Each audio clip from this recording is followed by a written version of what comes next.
Hello Canada TV programme ਤੇ ਆਪ ਸਭ ਦਰਸ਼ਕਾਂ ਨੂੰ ਮੇਜਰ ਸਿੰਘ ਨਾਗਰਾ ਵੱਲੋਂ ਪਿਆਰ ਭਰੀ ਸਤਿ ਸ਼੍ਰੀ ਅਕਾਲ। ਅੱਜ ਦੇ ਪ੍ਰੋਗਰਾਮ ਦੇ ਵਿੱਚ ਅਸੀਂ ਇੱਕ ਵਾਰੀ ਫੇਰ ਤੁਹਾਡਾ ਨਿੱਘਾ ਸਵਾਗਤ ਕਰਦੇ ਹਾਂ ਅਤੇ ਕੈਨੇਡਾ ਦੇ ਵਿੱਚ ਜਿੱਥੇ ਅਸੀਂ ਇਸ ਪ੍ਰੋਗਰਾਮ ਨੂੰ ਤੁਹਾਡੇ ਲਈ ਲੈ ਕੇ ਹਾਜ਼ਰ ਹੁੰਦੇ ਹਾਂ, ਉੱਥੇ ਦੇਸ਼ ਵਿਦੇਸ਼ ਤੋਂ ਹੋਰ ਮੁਲਕਾਂ ਤੋਂ ਵੀ ਸਾਡੇ ਬਹੁਤ ਸਾਰੇ ਜਿਹੜੇ ਦਰਸ਼ਕ ਹਨ ਉਹ ਸਾਨੂੰ ਸੋਸ਼ਲ ਮੀਡੀਆ ਰਾਹੀਂ ਜਾਂ ਹੋਰ ਲਿੰਕਸ ਦੇ ਰਾਹੀਂ ਵੇਖ ਕੇ ਆਪਣਾ ਫੀਡਬੈਕ ਦਿੰਦੇ ਹਨ ਔਰ ਜਿਹੜੇ ਤੁਹਾਡੇ ਸੁਝਾਅ ਹੁੰਦੇ ਨੇ ਉਹਨਾਂ ਨੂੰ ਮੱਦੇਨਜ਼ਰ ਰੱਖਦਿਆਂ ਅਸੀਂ ਕੈਨੇਡਾ ਦੀ ਔਰ ਇੱਥੋਂ ਦੇ ਲੋਕਾਂ ਦੀ, ਇੱਥੋਂ ਦੇ ਜਿਹੜੇ ਇੱਥੋਂ ਦੇ ਬਿਜ਼ਨਸ ਨੇ, ਇੱਥੋਂ ਦੇ ਪ੍ਰੋਫੈਸ਼ਨਲਸ ਨੇ, ਉਹ ਕਿਹੜੀਆਂ ਸੇਵਾਵਾਂ ਲੈ ਕੇ ਹਾਜ਼ਰ ਹੁੰਦੇ ਨੇ, ਉਹ ਸਾਰੀ ਜਾਣਕਾਰੀ ਜਿੱਥੇ ਲੈ ਕੇ ਆਉਂਦੇ ਹਾਂ ਉੱਥੇ ਨਾਲ ਦੀ ਨਾਲ ਕੈਨੇਡਾ ਦੇ ਆਬੋ ਹਵਾ, ਰਹਿਣ ਸਹਿਣ ਅਤੇ ਇੱਥੋਂ ਦੇ ਇੱਥੋਂ ਦਾ ਜਿਹੜਾ ਸਮੁੱਚੇ ਤੌਰ ਦੇ ਉੱਤੇ ਰਾਜਨੀਤਿਕ ਜਿਹੜਾ ਇੱਕ ਢਾਂਚਾ ਹੈ ਜਾਂ ਸਿਆਸਤ ਹੈ ਉਸ ਦੀ ਗੱਲ ਵੀ ਅਸੀਂ ਲੈ ਕੇ ਹਾਜ਼ਰ ਹੁੰਦੇ ਹਾਂ। ਪਰ ਅੱਜ ਦੀ ਇਸ ਗੱਲਬਾਤ ਦੇ ਵਿੱਚ ਅਸੀਂ ਇੱਕ ਬੜਾ ਹੀ ਜਿਹਨੂੰ ਕਹਿੰਦੇ ਬਰਨਿੰਗ ਇਸ਼ੂ ਜਾਂ ਟੌਪਿਕ ਕਹਿ ਲਓ ਹੈ, ਉਸ ਦੇ ਉੱਤੇ ਅਸੀਂ ਗੱਲ ਕਰਾਂਗੇ।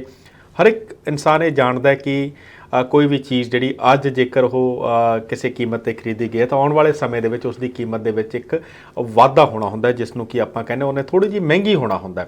ਇਹ ਜਿਹੜਾ ਮਹਿੰਗਾਈ ਦਾ ਦਰ ਹੁੰਦਾ ਜੀ ਵਿਚਕਾਰ, ਉਹ ਕਿੰਨੇ ਦੀ ਲਈ ਕਿੰਨੀ ਮਹਿੰਗੀ ਹੋਈ, ਕਿੰਨੇ ਸਮੇਂ 'ਚ ਹੋਈ, ਉਹਨੂੰ ਆਪਾਂ ਕਹਿ ਦਿੰਦੇ ਹਾਂ ਮਹਿੰਗਾਈ ਦਰ ਪੰਜਾਬੀ 'ਚ, ਅਤੇ ਅੰਗਰੇਜ਼ੀ ਦੇ ਵਿੱਚ ਆਮ ਸ਼ਬਦ ਅੱਜ ਕੱਲ੍ਹ ਸੁਣਨ 'ਚ ਆਉਂਦਾ ਉਹਨੂੰ ਇਨਫਲੇਸ਼ਨ ਕਿਹਾ ਜਾਂਦਾ। ਸੋ ਇਸੇ ਤਰ੍ਹਾਂ ਹੋਰ ਬਹੁਤ ਸਾਰੀਆਂ ਗੱਲਾਂ ਨੇ, ਉਹ ਕਿਹੜੀਆਂ ਗੱਲਾਂ ਨੇ, ਇਹ ਗੱਲਾਂ ਜਿਹੜੀਆਂ ਅਸੀਂ ਕਰਾਂਗੇ ਔਰ ਇਸ ਗੱਲਬਾਤ ਦੇ ਲਈ ਤੁਹਾਡੇ ਨਾਲ ਜਿਹੜੀ ਹੈ ਜੀ ਜਾਣਕਾਰੀ ਲੈ ਕੇ ਹਾਜ਼ਰ ਹੁੰਦੇ ਨੇ ਸਾਡੇ ਨਾਲ ਬਹੁਤ ਹੀ ਸਾਡੇ ਭਾਈਚਾਰੇ ਦੀ ਇੱਕ ਜਾਣੀ ਪਹਿਚਾਣੀ ਸ਼ਖਸੀਅਤ, ਜਿਹੜੇ ਕਿ ਇਸ ਖੇਤਰ ਦੇ ਵਿੱਚ ਜਿਹੜਾ ਹੈ ਕਿ ਫਾਈਨਾਂਸ ਦਾ ਖੇਤਰ ਹੈ, ਜਿਸ ਦੇ ਵਿੱਚ ਤੁਹਾਨੂੰ ਐਡਵਾਈਜ਼ਰੀ ਔਰ ਕੰਸਲਟੈਂਸੀ ਔਰ ਤੁਹਾਨੂੰ ਹਰ ਤਰ੍ਹਾਂ ਦੀ ਜਿਹੜੀ ਹੈ ਤੁਹਾਡੀ ਇੰਸ਼ੋਰੈਂਸ ਤੋਂ ਲੈ ਕੇ ਤੁਹਾਡੀ ਜਿਹੜੀਆਂ ਫਾਈਨਾਂਸ ਦੇ ਪੋਰਟਫੋਲੀਓ ਜਿਹੜੇ ਤੁਸੀਂ ਆਪਣੇ ਬਣਾਉਣੇ ਨੇ ਉਹਨਾਂ ਦੀ ਜਿਹੜੀ ਜਾਣਕਾਰੀ ਲੈ ਕੇ ਹਾਜ਼ਰ ਹੁੰਦੇ ਹਨ।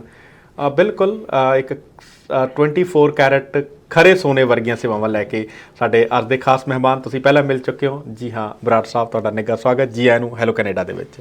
ਬਿਲਕੁਲ ਨਾਗਰਾ ਸਾਹਿਬ, ਬਹੁਤ ਬਹੁਤ ਧੰਨਵਾਦ ਅਤੇ ਬਹੁਤ ਬਹੁਤ ਤੁਹਾਨੂੰ ਤੁਹਾਡਾ ਜੋ ਇੰਟਰੋਡਕਸ਼ਨ ਤੁਸੀਂ ਦਿੱਤੀ ਹੈ, ਅਤੇ ਸਾਰੇ ਹੀ ਹੈਲੋ ਕੈਨੇਡਾ ਦੇ ਦਰਸ਼ਕਾਂ ਨੂੰ ਮੇਰੇ ਵੱਲੋਂ ਪਿਆਰ ਭਰੀ ਸਤਿ ਸ਼੍ਰੀ ਅਕਾਲ, ਆਦਾਬ, ਨਮਸਕਾਰ ਜੀ। ਮੇਰੇ ਖਿਆਲ 'ਚ ਮੈਂ ਇਹ ਜੇਕਰ ਗਲਤ ਨਾ ਹੋਵਾਂ ਆਪਾਂ ਇਨਫਲੇਸ਼ਨ ਦੀ ਜੇਕਰ ਗੱਲ ਕਰੀਏ, ਮਹਿੰਗਾਈ ਦਰ ਦੀ ਗੱਲ ਕਰੀਏ, ਸਭ ਤੋਂ ਪਹਿਲਾਂ ਤਾਂ ਜੀ ਮੈਂ ਤੁਹਾਨੂੰ ਵਧਾਈ ਦੇਣੀ ਹੈ ਜੀ ਇੱਕ, ਹਾਲਾਂਕਿ ਆਫ ਦੀ ਰੈਕਡ ਅਸੀਂ ਗੱਲ ਕੀਤੀ ਔਰ ਉਹ ਇਹ ਗੱਲ ਹੈ ਕਿ ਅਸੀਂ ਆਪਣੇ ਪੈਸੇ ਧੇਲੇ ਦੀ, ਆਪਣੇ ਘਰ ਦੀ, ਆਪਣੇ ਗੱਡੀਆਂ ਦੀ, ਕਾਰਾਂ ਦੀ ਸਿਹਤ ਦਾ ਬੜਾ ਖਿਆਲ ਰੱਖਦੇ ਹਾਂ ਜੀ। ਪਰ ਕਿੰਨਾ ਚੰਗਾ ਜਿਹੜਾ ਲੱਗੇਗਾ ਤੁਹਾਨੂੰ ਸਾਰਿਆਂ ਨੂੰ ਇਹ ਜਾਣ ਕੇ ਕਿ ਜੇਕਰ ਮੈਂ ਤੁਹਾਨੂੰ ਦੱਸਾਂ ਕਿ ਬਰਾੜ ਸਾਹਿਬ ਜਿਹੜੇ ਹਨ ਜੀ ਇਹ ਬਹੁਤ ਆਪਣੀ ਸਿਹਤ ਦਾ ਜਿੱਥੇ ਖਿਆਲ ਰੱਖਦੇ ਨੇ, ਉੱਥੇ ਇਹ ਮੈਰਾਥਨਸ ਦੇ ਵਿੱਚ ਵੀ ਇਹ ਭਾਗ ਲੈਂਦੇ ਨੇ ਔਰ ਇੱਕ ਅਜਿਹਾ ਨਾਮ ਜਿਹੜਾ ਕਿ ਮੈਂ ਸਮਝਦਾ ਕਿ ਸਾਡੇ ਭਾਈਚਾਰੇ ਦੇ ਲਈ ਬੜੀ ਮਾਣ ਵਾਲੀ ਗੱਲ ਹੈ ਕਿ ਪਿਛਲੇ ਦਿਨੀ ਮਿਸੀਸਾਗਾ ਦੇ ਵਿੱਚ ਜਿਹੜੀ ਐਨੂਅਲ ਮੈਰਾਥਨ ਜਿਹੜੀ ਹੋਈ ਸੀ ਉਹਦੇ ਵਿੱਚ ਰਾਜਪਾਲ ਬਰਾੜ ਜੀ ਨੇ ਭਾਗ ਲਿਆ। ਸੋ ਬਰਾੜ ਸਾਹਿਬ ਤੁਹਾਨੂੰ ਉਸ ਕੰਮ ਦੇ ਲਈ ਜਿਹੜਾ ਤੁਸੀਂ ਹਾਫ ਮੈਰਾਥਨ ਦੌੜੀ, ਮੈਂ ਤਾਂ ਸੋਚਦਾ ਸੀ 5-4 ਕਿਲੋਮੀਟਰ ਦੌੜੇ ਹੋਣਗੇ, ਪਰ ਤੁਸੀਂ ਤੇ ਕਮਾਲ ਕਰਤੀ ਜੀ। ਕਿੰਨੇ ਕਿਲੋਮੀਟਰ ਦੌੜੇ ਸੀ ਥੋੜਾ ਦੱਸੋਗੇ ਜੀ? ਜੀ ਹਾਫ ਮੈਰਾਥਨ ਹੋਈ ਸੀ ਲਾਸਟ ਸੰਡੇ। ਓਕੇ, 21 ਕਿਲੋਮੀਟਰ ਹੁੰਦੇ ਜੀ। So it's a challenge. ਆਪਾਂ ਅਕਸਰ ਵੈਲਥ ਦੀ ਗੱਲ ਕਰਦੇ ਹਾਂ ਤੇ ਹੈਲਥ ਇਜ਼ ਵੈਲਥ। ਯੈਸ, ਜੇ ਅਸੀਂ ਪਹਿਲਾਂ ਖੁਦ ਠੀਕ ਹੋਵਾਂਗੇ ਤਾਂ ਫਿਰ ਹੀ ਅਸੀਂ ਕਿਸੇ ਨੂੰ ਸਰਵਿਸ ਦੇ ਸਕਦੇ ਹਾਂ, ਬਹੁਤ ਗਾਈਡ ਕਰ ਸਕਦੇ ਹਾਂ। ਵੇਅਰ ਦੇਅਰ ਉਹ ਕਹਿੰਦੇ ਨਾ ਜੀ ਹੈਲਦੀ ਮਾਈਂਡ ਜਿਹੜਾ ਜੋ ਹੈਲਦੀ ਬੋਡੀ 'ਚ ਹੁੰਦਾ ਹੈ ਨਾ ਜੀ। ਸੋ ਤੁਹਾਨੂੰ ਬਹੁਤ ਬਹੁਤ ਮੁਬਾਰਕਬਾਦ। ਸੋ ਮੈਨੂੰ ਪਤਾ ਹੈ ਜੀ ਜਿਹੜੀ ਇਹ ਚੀਜ਼ਾਂ ਨੇ ਬੜੀ ਘਾਲਣੀ ਪੈਂਦੀ ਹੈ। ਤੁਸੀਂ ਅਕਸਰ ਆਪਾਂ ਦੇਖਦੇ ਹਾਂ 2 ਕਦਮ ਵੀ ਚੱਲਣਾ ਹੋਵੇ ਸਾਨੂੰ ਸਾਹ ਚੜ੍ਹ ਜਾਂਦਾ ਹੈ ਔਰ ਪਰ ਇਹਨਾਂ ਨੇ ਕਿੰਨੀ ਘਾਲਣਾ ਘੱਲੀ ਹੋਏਗੀ ਜਿਹੜੀ ਕਿ 21 ਕਿਲੋਮੀਟਰ। ਔਰ ਜੇ ਮੈਂ ਤੁਹਾਨੂੰ ਟਾਈਮ ਦੱਸਾਂ, ਵੈਸੇ ਟਾਈਮ ਇਹ ਖੁਦ ਦੱਸਣਗੇ, ਇੰਨੇ ਘੱਟ ਟਾਈਮ ਦੇ ਵਿੱਚ ਜਿਹੜੀ ਕਰਨੀ ਉਹ ਆਪਣੇ ਆਪ ਦੇ ਵਿੱਚ ਇੱਕ ਬੜੀ ਚੰਬੇ ਵਾਲੀ ਔਰ ਬੜੀ ਖੁਸ਼ੀ ਦੀ ਗੱਲ ਹੈ ਜੀ। ਮੇਰੇ ਖਿਆਲ ਬਿਲਕੁਲ ਜੀ ਹਾਂ। ਵੈਸੇ ਐਵਰੇਜ ਟਾਈਮ ਹੈਗਾ ਜੀ ਜਿਹੜਾ 45 ਸਾਲ ਤੋਂ ਥੱਲੇ ਆ, ਤੇ ਬਲਕਿ ਮੈਂ ਏਜ ਵੀ ਲੈਸ 45 ਸਾਲ ਹੈ ਜੀ। 45 ਸਾਲ ਤਕਰੀਬਨ ਤੁਸੀਂ 2 ਘੰਟੇ ਦੇ ਇਰਦ ਗਿਰਦ ਕਰ ਜਾਓ। ਆਪਣਾ ਮੇਰਾ ਟਾਈਮ ਸੀਗਾ ਜੀ 2 ਘੰਟੇ 20 ਮਿੰਟ ਤੇ 54 ਸੈਕਿੰਡ। ਕੀ ਬਾਤ। ਬਾਕੀ ਰੈਕਡ ਔਨ ਰੈਕਡ ਪਿਆ ਹੁੰਦਾ ਜੀ। ਤੁਸੀਂ ਰੇਸ ਰੂਸਟਰ ਜਾਂ ਮਿਸੀਸਾਗਾ ਮੈਰਾਥਨ ਤੇ ਜਾਓਗੇ, ਨਾਮ ਤੁਹਾਡੇ ਨਾਂ ਦੇ ਉਹਦਾ ਰੈਕਡ ਆ ਜਾਂਦਾ। ਬਟ ਇਹ ਇੱਕ ਮਾਈਂਡ ਸੈਟ ਹੁੰਦਾ ਜੀ, ਜਿਵੇਂ ਆਪਾਂ ਗੱਲਾਂ ਕਰਦੇ ਸੀਗੇ ਵੀ ਮਾਈਂਡ ਸੈਟ ਦੇ ਨਾਲ ਤੁਸੀਂ ਕੋਈ ਵੀ ਅਚੀਵ ਕਰ ਲੈਂਦੇ ਆ ਜਿਹੜਾ ਗੋਲ ਹੈ। ਤਾਂ ਉਹੀ ਮੇਰੇ ਮਨ ਦੇ ਵਿੱਚ ਸੀਗਾ ਵੀ ਜਿਹੜੇ ਛੋਟੇ ਅਸੀਂ ਇਹ ਗੋਲ ਅਚੀਵ ਕਰਾਂਗੇ ਤਾਂ ਫਿਰ ਅਗਲਾ ਗੋਲ ਵੀ ਤੁਹਾਡਾ ਹੈਗਾ ਲਾਈਫ ਦਾ ਕਰ ਸਕਦੇ ਹਾਂ। ਔਰ ਮੇਰੇ ਖਿਆਲ ਦੇ ਵਿੱਚ ਇਹਨਾਂ ਗੱਲਾਂ ਨੂੰ ਜੇਕਰ ਅਸੀਂ ਅੱਜ ਦੇ ਇਸ ਵਿਸ਼ੇ ਦੇ ਨਾਲ ਜੋੜਨਾ ਹੋਵੇ ਤਾਂ ਉਹ ਆਪਣੇ ਆਪ ਦੇ ਵਿੱਚ ਜਿਹੜੀ ਆ ਉਹ ਥੋੜ੍ਹੀ ਕਰਕੇ ਬੂੰਦ ਨਾਲ ਜਿਵੇਂ ਨਾ ਜੀ ਐਫਰਟ ਜੇ ਕਰਦੇ ਹੋ ਤਾਂ ਤੁਹਾਡਾ ਨਾ ਘੜਾ ਭਰ ਜਾਂਦਾ। ਚਾਹੇ ਉਹ ਤੁਸੀਂ ਸੇਵਿੰਗ ਦੀ ਗੱਲ ਕਰ ਲਓ, ਚਾਹੇ ਤੁਸੀਂ ਉਹ ਕਿਸੇ ਪਾਸੇ ਦੀ ਗੱਲ ਕਰ ਲਓ। ਔਰ ਜੇਕਰ ਅਸੀਂ ਇਨਫਲੇਸ਼ਨ ਦੀ ਗੱਲ ਕਰੀਏ ਤਾਂ ਇਨਫਲੇਸ਼ਨ ਵੀ ਜਿਹੜੀ ਹੈ ਜੀ ਉਹ ਦਰ ਬਾਏ ਦਰ ਸਟੈਪ ਬਾਏ ਸਟੈਪ ਉਹ ਵੱਧਦੀ ਹੈ। ਸੋ ਇਨਫਲੇਸ਼ਨ ਦੇ ਬਾਰੇ ਦੱਸੋ ਕਿ ਇਹ ਮਹਿੰਗਾਈ, ਵੈਸੇ ਤਾਂ ਸਿਆਸਤ ਦੇ ਵਿੱਚ ਤਾਂ ਲੋਕ ਇਹ ਕਹਿੰਦੇ ਹੁੰਦੇ ਨੇ ਕਿ ਮਹਿੰਗਾਈ ਵੱਧ ਗਈ ਜੀ, ਵਧਣੀ ਨਹੀਂ ਚਾਹੀਦੀ। ਕੀ ਮਹਿੰਗਾਈ ਵਧਣੀ ਚਾਹੀਦੀ ਹੈ ਕਿ ਨਹੀਂ ਵਧਣੀ ਚਾਹੀਦੀ? ਪਹਿਲਾਂ ਇਸ ਗੱਲ ਤੇ ਵਿਸ਼ੇ ਤੇ ਆਉਂਦੇ ਹਾਂ। ਬਿਲਕੁਲ ਨਾਗਰਾ ਸਾਹਿਬ, ਇਹ ਵੀ ਇੱਕ ਮੈਰਾਥਨ ਹੀ ਆ ਲਾਈਫ ਦੀ ਜੀ, ਕਿ ਅਸੀਂ ਉਤਾਰ ਚੜਾਵ ਲਾਈਫ ਦੇ ਵਿੱਚ ਆਉਂਦੇ ਰਹਿੰਦੇ ਆ, ਤੇ ਜੇ ਅਸੀਂ ਪੂਰੇ ਪ੍ਰਿਪੇਅਰਡ ਆ ਇਸ ਬਾਰੇ ਤਾਂ ਅਸੀਂ ਉਹ ਜਿਹੜਾ ਹੈਗਾ ਮੈਰਾਥਨ ਭੱਜ ਰਹੇ ਹਾਂ ਤੇ ਅਸੀਂ ਇੱਕ ਦਿਨ ਜਿੱਤਾਂਗੇ। ਮਹਿੰਗਾਈ ਦਰ ਜਿਹੜੀ ਇਨਫਲੇਸ਼ਨ ਆ ਜੀ ਉਹ ਜ਼ਰੂਰੀ ਵੀ ਆ। ਲੈਟਸ ਸੇ ਅਸੀਂ ਇਕਨੋਮੀ ਦੀ ਜਦੋਂ ਗੱਲ ਕਰਦੇ ਆ ਜੀ, ਖਰੀਦੋ ਫਰੋਖਤ ਦੀ ਗੱਲ ਕਰਦੇ ਆ, ਅਸੀਂ ਕੋਈ ਚੀਜ਼ ਖਰੀਦਦੇ ਆ, ਅਗਰ ਸਾਡੇ ਕੋਲੇ ਕੋਈ ਚੀਜ਼ ਹੈ ਅਸੀਂ ਵੇਚਣੀ ਆ, ਜੇ ਉਹਦਾ ਭਾਅ ਹੀ ਨਹੀਂ ਹੈਗਾ, ਵਧਿਆ ਨਹੀਂ ਤੇ ਜਾਂ ਭਾਅ ਉਹਦਾ ਮਿਲੇ ਨਾ ਤੇ ਉਹ ਕੌਣ ਲਏਗਾ? ਅਸੀਂ ਉਹਦੇ ਚ ਕੋਈ ਨਫਾ ਨਹੀਂ ਅਸੀਂ ਕਮਾ ਸਕਦੇ। ਬਿਲਕੁਲ। ਸੋ ਇਨਫਲੇਸ਼ਨ ਆ ਜਿਹੜੀ ਉਹ ਹੈਲਦੀ ਇਨਫਲੇਸ਼ਨ ਆ ਜਿਹੜੀ ਉਹ ਇਕਨੋਮੀ ਦੇ ਲਈ, ਅੱਛਾ ਜੀ, ਓਵਰਆਲ ਸਮਾਜ ਦੀ ਤਰੱਕੀ ਦੇ ਲਈ ਬਹੁਤ ਜ਼ਰੂਰੀ ਹੈ। ਪਰ ਇਨਫਲੇਸ਼ਨ ਦੀ ਜਿਹੜੀ ਦਰ ਹੈ, ਜਿਹੜਾ ਰੇਟ ਹੈ, ਉਹ ਇੱਕ ਸੀਮਤ ਜੇ ਦਾਇਰੇ 'ਚ ਰਵੇ, ਰੇਟ ਦੇ ਨਾਲ ਵਧੇ ਤਾਂ ਉਹ ਬਹੁਤ ਵਧੀਆ ਇੱਕ ਹੈਲਦੀ ਇਕਨੋਮੀ ਦੇ ਲਈ ਜੀ। ਪਰ ਜੇ ਉਹ ਜਿਹੜਾ ਇਨਫਲੇਸ਼ਨ ਰੇਟ ਬਹੁਤ ਜ਼ਿਆਦਾ ਵੱਧ ਜਾਵੇ ਤਾਂ ਕੀ ਹੁੰਦਾ ਕਿ ਜਿਹੜੀ ਸਾਡੀ ਅਰਨਿੰਗ ਕੈਪੈਸਿਟੀ ਆ ਜਾਂ ਸਾਡੇ ਕੋਲੇ ਪੈਸਾ ਹੈ, ਅਗਰ ਉਹ ਅਸੀਂ ਜਿਹੜੀ ਇੰਨੀ ਚੀਜ਼ ਮਹਿੰਗੀ ਹੋ ਗਈ ਤਾਂ ਫਿਰ ਜਿਹੜਾ ਹੈਗਾ ਸਾਡਾ ਲਾਈਫ ਸਟਾਈਲ ਆ ਡਿਟੀਰੀਓਰੇਟ ਹੋ ਜਾਂਦਾ ਜੀ। ਤੇ ਜਿਹੜਾ ਲਾਈਫ ਸਟਾਈਲ ਨੂੰ ਮੇਨਟੇਨ ਕਰਨ ਵਾਸਤੇ ਇਹ ਜਿਹੜੇ ਮੁਲਕ ਅਸੀਂ ਇਸੇ ਵਾਸਤੇ ਹੀ ਆਏ ਆ ਕਿ ਗਵਰਨਮੈਂਟਸ ਦੀਆਂ ਪ੍ਰੋਪਰ ਪਾਲਿਸੀਜ਼ ਜਿਹੜੀਆਂ ਘੜੀਆਂ ਗਈਆਂ ਨੇ ਕਿ ਅਗਰ ਇੰਟਰਸਟ ਰੇਟ ਜਿਹੜਾ ਹੈਗਾ ਇਨਫਲੇਸ਼ਨ ਆ, ਮਹਿੰਗਾਈ ਬਹੁਤ ਜ਼ਿਆਦਾ ਵੱਧ ਜਾਵੇ ਤਾਂ ਉਹਨੂੰ ਫਿਰ ਜਿਹੜਾ ਹੈਗਾ ਫਿਜ਼ੀਕਲ ਪਾਲਿਸੀ ਤੇ ਮੋਨਿਟਰੀ ਪਾਲਿਸੀ ਜਿਹੜੀ ਹੈਗੀ ਆ ਉਹ ਇੰਪਲੀਮੈਂਟ ਹੁੰਦੀ ਆ। ਓਕੇ।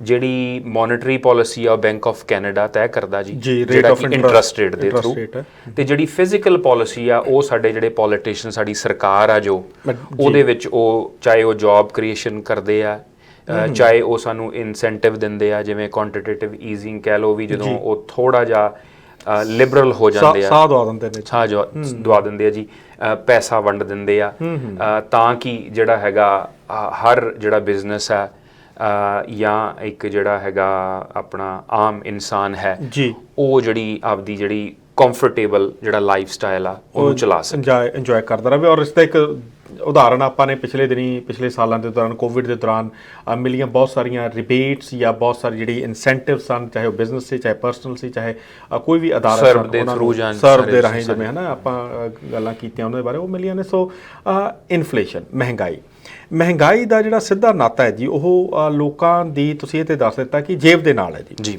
ਜੇਕਰ ਤੁਹਾਡੀ ਅਰਨਿੰਗ ਕੈਪੈਸਿਟੀ ਜਿਹੜੀ ਹੈ ਜੀ ਉਹ ਇੱਕ ਉਸੇ ਜਗ੍ਹਾ ਦੇ ਉੱਤੇ ਹੈ, ਉਹਦੇ 'ਚ ਵਾਧਾ ਨਹੀਂ ਹੋਇਆ, ਤੇ ਜੇਕਰ ਫਿਰ ਇਨਫਲੇਸ਼ਨ ਬਰਾੜ ਸਾਹਿਬ ਹੋ ਜਾਂਦੀ ਹੈ ਤਾਂ ਉਹਦਾ ਨਤੀਜਾ ਜਿਹੜਾ ਹੈ ਜੀ ਉਹ ਕੀ ਹੋ ਸਕਦਾ ਹੈ? ਬਿਲਕੁਲ ਜੀ, ਦੇਖੋ ਇੱਕ ਅਸੀਂ ਹਰ ਬੰਦਾ ਆਪਦੇ ਕੈਰੀਅਰ ਦੇ ਵਿੱਚ ਕੰਮ ਕਰਦਾ ਜੀ, ਕੋਈ ਆਪਣਾ ਡਿਫਰੈਂਟ ਖਿੱਤੇ ਦੇ ਵਿੱਚ ਕੰਮ ਕਰਦੇ ਆ ਜੀ, ਕੋਈ ਡਾਕਟਰ ਹੈ, ਕੋਈ ਇੰਜੀਨੀਅਰ ਹੈ, ਕੋਈ ਆਪਣਾ ਕੰਮ ਕਰਦਾ, ਸੋ ਡਿਫਰੈਂਟ ਉਹਦੀ ਇੱਕ ਅਰਨਿੰਗ ਕੈਪੈਸਿਟੀ ਹੈ ਜੀ। ਹਾਂਜੀ, ਅਰਨਿੰਗ ਕੈਪੈਸਿਟੀ ਦੇ ਨਾਲ ਅਸੀਂ ਇੱਕ ਬਜਟ ਬਣਾਉਂਦੇ ਆ ਕਿਉਂਕਿ ਅਸੀਂ ਉਹਦੇ 'ਚ ਖਰਚਾ ਕਰਨਾ, ਉਹ 'ਚ ਸੇਵਿੰਗ ਕਰਨੀ ਆ ਤੇ ਅਸੀਂ ਆਉਣ ਵਾਲੇ ਸਮੇਂ ਦੇ ਵਿੱਚ ਦੇਖਣਾ ਵੀ ਅਗਰ ਇਹ ਜਿਹੜਾ ਇੱਕ ਇਨਫਲੇਸ਼ਨ ਫੈਕਟਰ ਹੈ ਕਿ ਇਹ ਜਿਹੜੀਆਂ ਆਪਣੀ ਹਰਡਲਸ ਨੇ ਸਾਡੀ ਜ਼ਿੰਦਗੀ ਦੇ ਵਿੱਚ, ਮਹਿੰਗਾਈ ਵੱਧ ਗਈ, ਹੁਣ ਸਾਡੇ ਕੋਲੇ ਜਿਹੜੀ ਪੇ ਆ ਜੀ ਉਹ ਸੇਮ ਆ, ਸੀਮਿਤ ਆ, ਉਹ ਨਹੀਂ ਆ ਰਹੀ ਆ।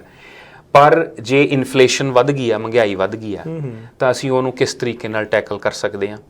ਇੱਕ ਤਾਂ ਸਾਡੀ ਜਿਹੜੀ ਪੇ ਆ ਉਹ ਵਧੇ ਜੀ, ਪੇ ਦੇ ਵਿੱਚ ਫਿਰ ਦੈਨ ਅਗੇਨ ਜਿਹੜੀਆਂ ਗਵਰਨਮੈਂਟ ਦੀਆਂ ਪਾਲਿਸੀਜ਼ ਆਉਂਦੀਆਂ ਨੇ ਜੀ, ਅਗਰ ਉਹ ਓਵਰਆਲ ਕਹਿਣ ਵੀ ਜਿਹੜਾ ਹੈਗਾ ਪਰ ਡਾਲਰ ਜਿਹੜਾ ਆਵਰ ਰੇਟ ਆ ਉਹ ਉੱਪਰ ਜਾਣਾ ਚਾਹੀਦਾ, ਪਰ ਉਹਦੀ ਵੀ ਇੱਕ ਦਰ ਹੁੰਦੀ ਹੈ ਕਿਉਂਕਿ ਕੋਈ ਵੀ ਜਿਹੜਾ ਬਿਜ਼ਨਸ ਹੈ ਉਹਨੇ EMPLOYEE ਹਾਇਰ ਕਰਨਾ ਤੇ ਜੇ ਉਹ ਪੇ ਰੋਲ ਦੇ ਵਿੱਚ ਹੀ ਇੰਨਾ ਪੈਸਾ ਦੇ ਦੇਵੇ ਤੇ ਉਹਦੇ ਕੋਲੇ ਵੀ ਬਚਤ ਹੈ ਨਹੀਂ। ਸੋ ਹੈਲਦੀ ਇਕਨੋਮੀ ਨੂੰ ਇੱਕ ਪਾਲਿਸੀਜ਼ ਘੜੀਆਂ ਜਾਂਦੀਆਂ ਤੇ ਉਹ ਕਈ ਵਾਰੀ ਪਾਲਿਸੀਜ਼ ਗਲਤ ਵੀ ਹੋ ਸਕਦੀਆਂ, ਪਰ ਗਵਰਨਮੈਂਟ ਆਪਦੇ ਵੱਲੋਂ ਟਰਾਈ ਕਰਦੀਆਂ ਵੀ ਉਹ ਪਾਲਿਸੀਜ਼ ਆ ਜਿਹੜੀਆਂ ਉਹ ਪ੍ਰੋਪਰਲੀ ਸਹੀ ਟਾਈਮ ਦੇ ਉੱਤੇ ਇੰਪਲੀਮੈਂਟ ਕੀਤੀਆਂ ਜਾਣ। ਹੁਣ ਇੱਕ ਚੀਜ਼ ਤਾਂ ਹੈਗੀ ਵੀ ਤੁਹਾਡੀ ਪੇ ਰੋਲ ਜਿਹੜਾ ਹੈਗਾ ਵਧੇ, ਤੁਹਾਡੀ ਪੇ ਵਧੇ, ਪਰ ਉਹਦੇ 'ਚ ਵੀ ਇੱਕ ਦਾਇਰਾ ਹੈ ਜਿੱਥੇ ਤੁਸੀਂ ਉਹਨੂੰ ਅਨਲਿਮਿਟਿਡ ਨਹੀਂ ਕਰ ਸਕਦੇ, ਲਿਮਿਟਿਡ ਹੈ, ਉਹਨੂੰ ਤੁਹਾਨੂੰ ਕਿਤੇ ਨਾ ਕਿਤੇ ਕੈਪ ਲਾਉਣਾ ਪਏਗਾ। ਬਿਲਕੁਲ। ਪਰ ਹੁਣ ਦੂਸਰੇ ਪਾਸੇ ਕੀ ਹੈ ਕਿ ਅਸੀਂ ਇਨਫਲੇਸ਼ਨ ਵੱਧ ਗਈ ਹੈ ਸਾਡੀ ਜਿਹੜੀ ਬਾਇੰਗ ਪਾਵਰ ਆ ਉਹ ਘਟਦੀ ਆ, ਕਿਉਂਕਿ ਜਿਹੜੀ ਚੀਜ਼ ਜੇ ਇਨਫਲੇਸ਼ਨ ਮੰਨ ਲਓ ਵੀ 2% ਸੀਗੀ ਆਮ ਬੈਂਕ ਆਫ ਕੈਨੇਡਾ ਜਿਹੜਾ ਹੈਗਾ ਹੈਲਦੀ ਇਕਨੋਮੀ ਲਈ, ਅੱਜ ਉਹ ਤਕਰੀਬਨ 7% ਤੇ 6.7% ਦੇ ਹਿਸਾਬ ਨਾਲ ਹੋ ਗਈ ਆ, ਤਾਂ ਕਿੰਨੇ ਗੁਣਾ ਵੱਧ ਗਈ ਆ। ਇਹਦਾ ਮਤਲਬ ਇਹ ਕਿ ਜਿਹੜਾ ਡਾਲਰ ਅੱਜ ਤੁਹਾਡਾ ਉਹ ਖਰੀਦ ਰਿਹਾ ਕੋਈ ਵੀ ਚੀਜ਼, ਤੇ ਅਗਲੇ ਸਾਲ ਉਹ ਜਿਹੜੀ ਹੈਗੀ ਆ ਤੁਸੀਂ ਉਹ ਚੀਜ਼ ਘੱਟ ਖਰੀਦ ਪਾਓਗੇ, ਕਿਉਂਕਿ ਉਹਦੀ ਵੈਲਿਊ ਘਟ ਗਈ, ਬਾਇੰਗ ਪਾਵਰ ਘਟ ਗਈ। ਹੁਣ ਅਗਰ ਤੁਹਾਡੀ ਜਿਹੜੀ ਪੇ ਉਨੀ ਆ ਤਾਂ ਆਪਾਂ ਕਿਵੇਂ ਕਰ ਸਕਦੇ ਆ ਉਸ ਚੀਜ਼ ਨੂੰ, ਤਾਂ ਉਹਦੇ ਵਿੱਚ ਇਹ ਆ ਵੀ ਪੇ ਯੂਅਰਸੈਲਫ ਫਸਟ। ਓਕੇ, ਕਿ ਜਦੋਂ ਤੁਹਾਡੀ ਪੇ ਆਉਂਦੀ ਆ ਜੀ, ਇਹ ਇੱਕ ਫੰਡਾਮੈਂਟਲ ਜਿਹੜਾ ਹੈਗਾ ਟਰੂਥ ਹੈ ਜੀ, ਠੀਕ ਹੈ, ਕਿ ਤੁਸੀਂ ਅਗਰ ਸੇਵਿੰਗ ਆਪਦੇ ਲਈ ਜੀ ਜਾਂ ਇਹਨੂੰ ਕਹਿ ਲਓ ਐਮਰਜੈਂਸੀ ਫੰਡ ਜਿਹੜਾ ਹੈਗਾ ਕ੍ਰੀਏਟ ਨਹੀਂ ਕਰਦੇ, ਤਾਂ ਫਿਰ ਤੁਸੀਂ ਕੀ ਆ ਕਿ ਵਿਪਦਾ 'ਚ ਪੈ ਸਕਦੇ ਹੋ। ਤੇ ਉਹਦੇ ਲਈ ਪੇ ਯੂਅਰਸੈਲਫ ਫਸਟ, ਤੇ ਉਹ ਪੈਸਾ ਤੁਹਾਡਾ ਇਨਵੈਸਟ ਹੋਣਾ ਚਾਹੀਦਾ ਕਿ ਜਿਵੇਂ ਤੁਸੀਂ ਪੈਸਾ ਕਮਾ ਰਹੇ ਆ ਉਵੇਂ ਤੁਹਾਨੂੰ ਪੈਸਾ ਤੁਹਾਡੇ ਲਈ ਪੈਸਾ ਕਮਾਏ। ਸੋ ਇਹ ਜਿਹੜੀ ਗੱਲ ਹੈ ਜੀ, ਬਿਲਕੁਲ ਜਿਹੜੀ ਇਹ ਕੁੰਡੀ ਹੈ ਨਾ, ਜੇ ਤੁਹਾਡਾ ਪੈਸਾ ਤੁਹਾਡੇ ਲਈ ਪੈਸਾ ਕਮਾਵੇ, ਇਹ ਅਸੀਂ ਕਰਦੇ ਹਾਂ। ਇਹਦੇ ਬਾਰੇ ਵਿਸਤਾਰ ਦੇ ਨਾਲ ਵੀ ਗੱਲ ਕਰਾਂਗੇ ਇੱਕ ਛੋਟੀ ਜਿਹੀ ਕਮਰਸ਼ੀਅਲ ਬ੍ਰੇਕ ਤੋਂ ਬਾਅਦ। ਤੁਸੀਂ ਵੇਖਦੇ ਰਹਿਣਾ ਅੱਜ ਦੇ ਇਸ ਪ੍ਰੋਗਰਾਮ ਦੇ ਵਿੱਚ ਬੜੀ ਹੀ ਰੌਚਕ ਗੱਲਬਾਤ ਲੈ ਕੇ ਰਾਜਪਾਲ ਬਰਾੜ ਜੀ ਸਾਡੇ ਨਾਲ ਹਾਜ਼ਰ ਹਨ।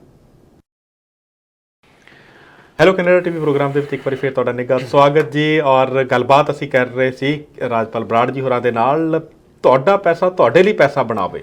ਇਹ ਗੱਲ ਸੁਣਨ ਨੂੰ ਜਿੱਥੇ ਚੰਗੀ ਲੱਗਦੀ ਹੈ, ਉੱਥੇ ਮੇਰੇ ਖਿਆਲ ਦੇ ਵਿੱਚ ਜਦੋਂ ਤੁਸੀਂ ਵਿਸਤਾਰ ਦੇ ਨਾਲ ਹੁਣ ਜਾਣਕਾਰੀ ਲਓਗੇ ਕਿ ਕਿੱਥੇ ਕਿਵੇਂ ਤੁਸੀਂ ਤੁਹਾਡਾ ਪੈਸਾ ਤੁਹਾਡੇ ਲਈ ਪੈਸਾ ਬਣਾ ਸਕਦਾ, ਤਾਂ ਤੁਹਾਨੂੰ ਵੀ ਇਸ ਗੱਲ ਦੀ ਜਿਹੜੀ ਹੈ ਜੀ ਉਹ ਜਿਵੇਂ ਕਹਿੰਦੇ ਨਾ ਅੱਖਾਂ ਖੁੱਲ੍ਹਣ ਵਾਲੀ ਗੱਲ ਜਾਂ ਚਾਨਣਾ ਪਏਗਾ। So Brar Sahib, welcome back to hello Canada once again. ਬਿਲਕੁਲ ਨਾਗਰ ਸਾਹਿਬ, ਬਹੁਤ ਬਹੁਤ ਧੰਨਵਾਦ, ਤੇ ਇੱਕ ਵਾਰੀ ਫਿਰ ਸਾਰਿਆਂ ਦਾ ਧੰਨਵਾਦ ਤੇ ਵੈਲਕਮ ਸਾਰਿਆਂ ਨੂੰ ਜੀ। ਸੋ ਇਹ ਜਿਹੜਾ ਪੈਸਾ ਬਣਾ ਕੇ ਦਵੇ ਤੁਹਾਡਾ, ਇਹ ਕਿੱਥਾਂ ਕਿਹੜੀਆਂ ਚੀਜ਼ਾਂ ਕਰੀਆਂ ਜਾਣ, ਕੀਤੀਆਂ ਜਾਣ, ਜਾਂ ਕਿਹੜੀ ਤੁਹਾਡੇ ਕੋਲੋਂ ਜਿਹੜੀ ਜਿਹੜੀ ਸਲਾਹ ਲਈ ਜਾਵੇ ਹੈ ਨਾ ਜੀ, ਜਿਹਦੇ ਨਾਲ ਇਹ ਕੰਮ ਸਿਰੇ ਲੱਗੇ? ਜੀ ਬਿਲਕੁਲ ਨਾਗਰ ਸਾਹਿਬ, ਜਿਵੇਂ ਪਹਿਲਾਂ ਆਪਾਂ ਗੱਲ ਕੀਤਾ ਵੀ ਜੋ ਪੈਸਾ ਤੁਸੀਂ ਕਮਾਉਨੇ ਆ ਜੀ, ਸੋ ਪੇ ਯੂਅਰਸੈਲਫ ਫਸਟ। ਐਟਲੀਸਟ ਤੁਹਾਡਾ 10% ਉਹਦੇ ਚੋਂ ਤੁਸੀਂ ਆਪਦੇ ਲਈ ਕੱਢੋ, ਉਹ ਤੁਸੀਂ ਇੱਕ ਆਪਦੇ ਅਕਾਊਂਟ ਦੇ ਵਿੱਚ ਪਾ ਦਿੰਨੇ ਆ। ਠੀਕ ਹੈ, ਹੁਣ ਜਿਹੜੇ ਸਾਡੇ ਟੂਲ ਬਣੇ ਨੇ, ਚਾਹੇ ਉਹ ਟੈਕਸ ਫ੍ਰੀ ਸੇਵਿੰਗ ਅਕਾਊਂਟ ਬਣਿਆ ਗਵਰਨਮੈਂਟ ਵੱਲੋਂ, TFSA ਅਕਾਊਂਟ ਉਹਨੂੰ ਕਹਿ ਦਿੰਦੇ ਆ, ਚਾਹੇ ਤੁਹਾਡਾ ਰੈਗੂਲਰ ਅਕਾਊਂਟ ਹੈ, ਚਾਹੇ ਤੁਹਾਡੀ RRSP ਹੈ, ਚਾਹੇ ਤੁਸੀਂ ਬੱਚਿਆਂ ਦੀ ਐਜੂਕੇਸ਼ਨ ਵਾਸਤੇ ਸੇਵ ਕਰ ਰਹੇ ਆ, ਸੋ ਵਿਚ ਇਜ਼ ਗੁੱਡ।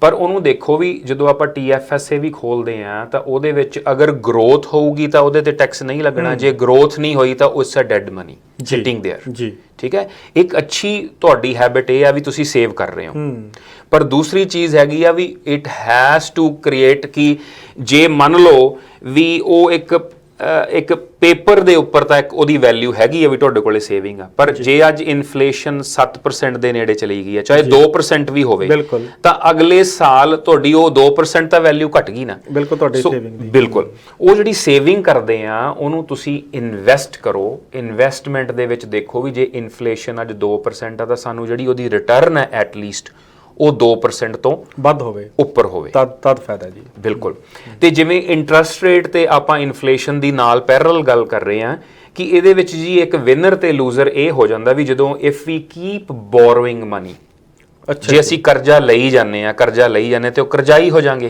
ਕਰਜ਼ਾਈ ਕਿਵੇਂ ਹੋ ਜਾਾਂਗੇ ਕਿ ਤੁਸੀਂ ਅੱਜ ਮੰਨ ਲਓ ਵੀ ਜੇ $100 ਕਿਸੇ ਤੋਂ ਬੋਰੋ ਕਰ ਰਹੇ ਆ ਜੀ, ਤੇ ਜੇ ਉਹਦਾ ਅੱਜ interest rate prime rate almost 10% up ਚਲਿਆ ਗਿਆ ਜੀ, ਤੇ ਆਉਣ ਵਾਲੇ ਸਮੇਂ ਦੇ ਵਿੱਚ ਜੇ ਅਗਲੇ 0.5% ਹੋਰ ਵੱਧ ਜਾਂਦਾ ਜੂਨ ਦੇ ਵਿੱਚ, ਬਿਲਕੁਲ, ਤੇ ਇਹ ਦੇਖੋ ਤੁਸੀਂ ਜਿਹੜਾ ਪੈਸਾ ਬੋਰੋ ਕੀਤਾ ਹੋਇਆ ਉਹ ਤਕਰੀਬਨ 4% ਦੇ ਨੇੜੇ ਤੁਸੀਂ ਜਿਹੜਾ ਹੈਗਾ ਉਹਦੇ ਤੇ ਉਹ ਕਰਦੇ ਆ, ਜਿਹੜਾ ਕਿ 1.5% ਸੀਗਾ ਅੱਜ ਤੋਂ ਕੁਝ ਮਹੀਨੇ ਪਹਿਲਾਂ ਜੀ। ਤੇ ਹੁਣ ਦੇਖੋ ਜਿਹੜਾ ਤਾਂ ਬੋਰੋਅਰ ਹੈ, ਜੇ ਉਹ ਪੈਸਾ ਅੱਗੇ 4% ਤੋਂ ਵੱਧ ਨਹੀਂ ਕਮਾਊਗਾ ਤਾਂ ਦੈਟ ਮੀਨਸ ਕਿ ਅਸੀਂ ਕਰਜ਼ਾਈ ਹੋਈ ਜਾ ਰਹੇ ਹਾਂ। ਬਿਲਕੁਲ ਜੀ, ਬਿਲਕੁਲ। ਤਾਂ ਇਹ ਗੱਲ ਹੈ ਵੀ ਜਦੋਂ ਇਸ ਦਾ ਫੈਨੋਮੀਨਨ ਦੇ ਵਿੱਚ ਅਸੀਂ ਆਉਨੇ ਆ ਜਿੱਥੇ ਮਹਿੰਗਾਈ ਵੱਧ ਜਾਂਦੀ ਹੈ, ਇੰਟਰਸਟ ਰੇਟ ਨਾਲ ਦੀ ਨਾਲ ਵਧਣਾ ਸ਼ੁਰੂ ਹੋ ਜਾਂਦਾ ਹੈ, ਕਿਉਂਕਿ ਉਹ ਗਵਰਨਮੈਂਟ ਨੇ ਆਪਦੇ ਤਰੀਕੇ ਨਾਲ ਪਾਲਿਸੀ ਘੜੀ। ਬਿਲਕੁਲ, ਉਹ ਸਾਰਿਆਂ ਦੇ ਲਈ, ਸਾਰੇ ਮੁਲਕ ਦੇ ਵਾਸਤੇ। ਬਿਲਕੁਲ, ਤੇ ਅਗਰ ਅਸੀਂ ਇਹਨੂੰ ਕੈਲਕੂਲੇਟਿਵ ਰਿਸਕ ਨਹੀਂ ਲਿਆ, ਅਗਰ ਅਸੀਂ ਕਰਜ਼ਾ ਲਈ ਜਾਂਦੇ ਇਹ ਸੋਚਦੇ ਨਹੀਂ ਵੀ ਫਿਊਚਰ ਦੇ ਵਿੱਚ ਜੇ ਇੰਟਰਸਟ ਵੱਧ ਗਿਆ ਤਾਂ ਅਸੀਂ ਇਹਨੂੰ ਜਿਹੜੀ ਚੀਜ਼ ਆ ਵੀ ਕੇਟਰ ਕਿਵੇਂ ਕਰਾਂਗੇ, ਅਸੀਂ ਉਹਦਾ ਜਿਹੜੀ ਕਿਸ਼ਤ ਕਿਵੇਂ ਮੋੜਾਂਗੇ। ਸੋ ਅਸੀਂ ਮੇਕ ਸ਼ੋਰ ਕਰਨਾ ਕਿ ਇਹਦੇ ਵਿੱਚ ਜੇ ਤਾਂ ਤੁਸੀਂ ਦੇਖੋ ਵੀ ਇਨਵੈਸਟ ਕੀਤਾ ਹੋਇਆ ਕਿਤੇ ਪੈਸਾ, ਜਾਂ ਤੁਹਾਡਾ ਪੈਸਾ ਇਨਵੈਸਟ ਕੀਤਾ ਉਹ ਤੁਹਾਨੂੰ 4% ਕਮਾ ਕੇ ਦੇ ਰਿਹਾ, ਤੇ ਪਹਿਲਾਂ ਵੀ ਆਪਾਂ ਗੱਲਾਂ ਕਰਦੇ ਰਹੇ ਹਾਂ।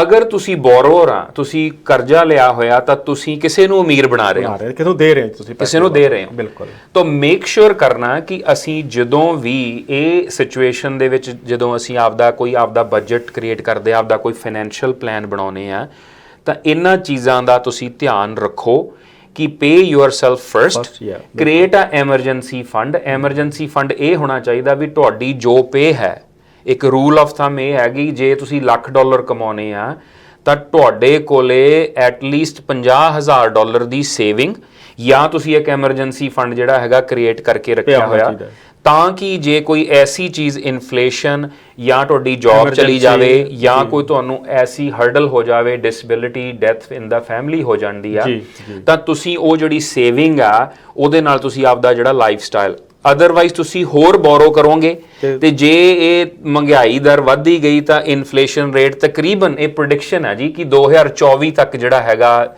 ਫੋਰ ਐਗਜ਼ਾਮਪਲ ਆਇਲ ਜਾਂ ਸਾਡੀ ਗਰੋਸਰੀ ਨੈਸੈਸਿਟੀਜ਼ ਆ, ਇਹ ਦਰ ਇੱਥੇ ਹੀ ਰਹਿਣੀ ਆ ਤੇ ਜਿਹੜਾ ਰੇਟ ਆ ਉਹਦੇ ਚਾਂਸਸ ਇਹ ਆ ਵੀ ਵਧਣੇ ਆ।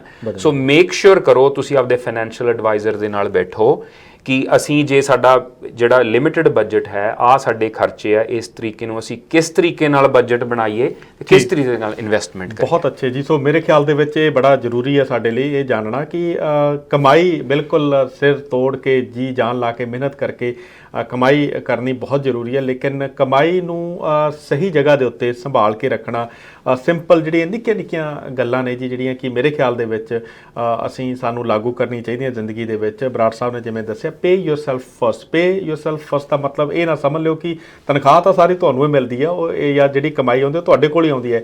ਇਹਨਾਂ ਦਾ ਕਹਿਣ ਦਾ ਮਤਲਬ ਵਿਚਲੀ ਗੱਲ ਇਹ ਸੀ, ਕੁੰਡੀ ਇਹ ਸੀ ਕਿ ਉਸ ਪੇ ਦੇ ਵਿੱਚੋਂ ਵੀ ਤੁਸੀਂ ਆਪਣੇ ਭਵਿੱਖ ਦੇ ਲਈ, ਜਿਵੇਂ ਇਹਨਾਂ ਨੇ ਕੋਈ 10% ਦੀ ਉਦਾਹਰਨ ਦੇ ਕੇ ਦੱਸੀ ਸੀ ਗੱਲ ਕਿ ਜੇ $100 ਕਮਾਉਂਦੇ ਹੋ ਤਾਂ $10 ਤੁਹਾਡੇ ਤੁਸੀਂ ਕਿਤੇ ਹੋਰ ਉਹਨੂੰ ਇਨਵੈਸਟਮੈਂਟ ਵਾਲੇ ਪਾਸੇ, ਕਿਤੇ ਹੋਰ ਜਿਹੜੇ ਪ੍ਰੋਫਾਈਲ ਜਿਹੜਾ ਜੀ ਆਪਣਾ ਕ੍ਰੀਏਟ ਕਰਨਾ ਚਾਹੀਦਾ। ਤੇ ਇਹ ਉਹਨੂੰ, ਉਸ ਗੱਲ ਨੂੰ ਭਵਿੱਖ ਦੇ ਲਈ ਆਪਣੇ ਆਪ ਨੂੰ ਪੇ ਕਰਨ ਦੇ ਲਈ ਜਿਹੜੀ ਗੱਲ ਇਹ ਕਹਿ ਰਹੇ ਸੀ। ਸੋ ਰੇਟ ਆਫ ਇੰਟਰਸਟ ਦਾ ਇਨਫਲੇਸ਼ਨ ਦੇ ਨਾਲ ਇਹ ਤੇ ਪਤਾ ਲੱਗ ਗਿਆ, ਮਤਲਬ ਰੀਅਲ ਸਟੇਟ ਦੇ ਵਿੱਚ ਆਪਾਂ ਹੋਣ ਕਰਕੇ ਸਾਨੂੰ ਪਤਾ ਹੈ ਕਿ ਜਿਉਂ-ਜਿਉਂ ਰੇਟ ਆਫ ਇੰਟਰਸਟ ਵੱਧ ਰਿਹਾ ਤੇ ਘਰਾਂ ਦੀਆਂ ਜਿਹੜੀਆਂ ਕੀਮਤਾਂ ਸਮਾਨਾਂ ਨੂੰ ਛੂਹ ਗਈਆਂ ਸਨ, ਉਹਨਾਂ ਦੇ ਵਿੱਚ ਥੋੜ੍ਹੀ ਜਿਹੀ ਇੱਕ ਖੜੋਤ ਜਾਂ ਥੋੜ੍ਹਾ ਜਿਹਾ ਬੈਲੈਂਸ ਜਾਂ ਥੋੜ੍ਹੀ ਜਿਹੀ ਕਰੈਕਸ਼ਨ ਜਾਂ ਸਟੈਬਿਲਿਟੀ ਆਉਣੀ ਸ਼ੁਰੂ ਹੋਈ ਹੈ।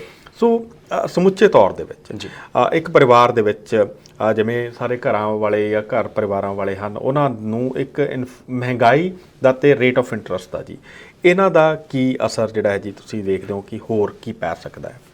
ਜੀ ਬਿਲਕੁਲ, ਆਉਣ ਵਾਲੇ ਸਮੇਂ ਦੇ ਵਿੱਚ ਖਾਸ ਕਰਕੇ ਜੇ ਤੁਸੀਂ ਫੋਰ ਐਗਜ਼ਾਮਪਲ ਮੌਰਗੇਜ ਲਈ ਹੋਈ ਹੈ ਜੀ, ਅਗਰ ਉਹਦਾ ਤੁਸੀਂ ਜਿਹੜਾ ਰੇਟ ਆ ਉਹ ਲੌਕ ਨਹੀਂ ਕਰਵਾਇਆ ਸੀ 3, 4, 5 ਸਾਲ ਦਾ, ਜੋ ਵੀ ਮੌਰਗੇਜ ਦਾ ਰੇਟ ਹੈ 7 ਸਾਲ ਦਾ, ਤਾਂ ਆਉਣ ਵਾਲੇ ਸਮੇਂ ਦੇ ਵਿੱਚ ਜੀ ਉਹ ਜਿਹੜਾ ਪ੍ਰਾਈਮ ਰੇਟ ਹੈ, ਕਿਉਂਕਿ ਜਿਵੇਂ ਜਿਵੇਂ ਜਿਹੜੀ ਬੈਂਕ ਆਫ ਕੈਨੇਡਾ ਜਿਹੜਾ ਉਹਨਾਂ ਦਾ ਲੈਂਡਿੰਗ ਰੇਟ ਆ ਬੈਂਕਸ ਨੂੰ ਵਧਾਏਗਾ ਤੇ ਉਹ ਸਿੱਧਾ ਪਾਸ ਔਨ ਟੂ ਕੰਜ਼ਿਊਮਰ ਕਰ ਦਿੰਦੇ ਆ, ਉਹਦੇ ਨਾਲ ਜਿਹੜਾ ਪ੍ਰਾਈਮ ਰੇਟ ਆ ਜਿਹੜਾ ਕਿ ਸਾਡਾ 2.49 ਸੀ ਕੋਵਿਡ ਦੇ ਦੌਰਾਨ ਤੇ ਉਹ ਵੱਧ ਕੇ ਤਕਰੀਬਨ 4% ਤੋਂ ਉੱਪਰ ਜਾਣ ਦਾ ਜੀ ਇਹਦਾ ਖਦਸ਼ਾ ਹੈ, ਦੁੱਗਣਾ ਹੋਣ ਦੀ ਸੰਭਾਵਨਾ ਹੈ। ਤੇ ਤੁਹਾਨੂੰ ਇਹ ਮੇਕ ਸ਼ੋਰ ਹੋਣਾ ਚਾਹੀਦਾ ਵੀ, ਮੇਕ ਸ਼ੋਰ ਕਰਨਾ ਚਾਹੀਦਾ ਵੀ ਜਿਹੜੀਆਂ ਤੁਹਾਡੀਆਂ ਪੇਮੈਂਟਸ ਸੀਗੀਆਂ ਉਹ ਆਲਮੋਸਟ ਜਿਹੜਾ ਹੈਗਾ ਉਹ ਜੋ ਹੈ ਡਬਲ ਦੇ ਨੇੜੇ ਡਬਲ ਹੋ ਜਾਣੀਆਂ। ਉਹਦਾ ਅਸੀਂ ਕਿਵੇਂ ਇੰਤਜ਼ਾਮ ਕਰਨਾ, ਤੁਹਾਡੀ ਪ੍ਰੋਪਰਟੀ ਆ, ਫਿਰ ਅਗੇਨ ਸੋਰਸ ਆਫ ਇਨਕਮ, ਉਹ ਚਾਹੇ ਤੁਹਾਡੀ ਪੇ, ਚਾਹੇ ਤੁਸੀਂ ਡਬਲ ਕੰਮ ਕਰਨਾ ਪਊਗਾ ਤੁਹਾਨੂੰ, ਜਾਂ ਤੁਸੀਂ ਐਸੀ ਕੋਈ ਇਨਵੈਸਟਮੈਂਟ ਆ ਜਿਹੜੀ ਉੱਥੋਂ ਤੁਹਾਨੂੰ ਈਲਡ ਆਵੇ, ਫੋਰ ਐਗਜ਼ਾਮਪਲ ਘਰਾਂ ਦੇ ਵਿੱਚ ਤੁਸੀਂ ਬੇਸਮੈਂਟ ਤੋਂ ਜਾਂ ਕੋਈ ਹੋਰ ਸੋਰਸਸ ਆ, ਇਹਦੇ ਨਾਲ ਜਿਵੇਂ ਅਸੀਂ ਕਰਦੇ ਆ, I am not doing real estate, ਪਰ ਤੁਹਾਨੂੰ ਜਿਹੜੇ ਹੈਗੇ ਆ ਮਾਰਕੀਟ ਦੇ ਵਿੱਚ ਹੋਰ ਕਿਹੜੇ ਸੋਰਸਸ ਹੋ ਸਕਦੇ ਨੇ ਉੱਥੇ, ਫੋਰ ਐਗਜ਼ਾਮਪਲ ਤੁਸੀਂ ਬੈਂਕਸ ਦੇ ਵਿੱਚ ਇਨਵੈਸਟ ਕਰਦੇ ਆ, ਉਹ ਇੱਕ ਤਾਂ ਉਹ ਤੁਹਾਨੂੰ ਗਰੋਥ ਮਿਲਦੀ ਆ, ਉਹਦੇ ਨਾਲ ਡਿਵੀਡੈਂਡਸ ਜਿਹੜੇ ਹੈਗੇ ਆਪਦੀ ਪ੍ਰੋਫਿਟੇਬਿਲਿਟੀ ਚੋਂ ਉਹ ਆਪਣੇ ਜਿਹੜੇ ਕਸਟਮਰਸ ਦੇ ਨਾਲ ਉਹ ਸ਼ੇਅਰ ਕਰਦੇ ਨੇ।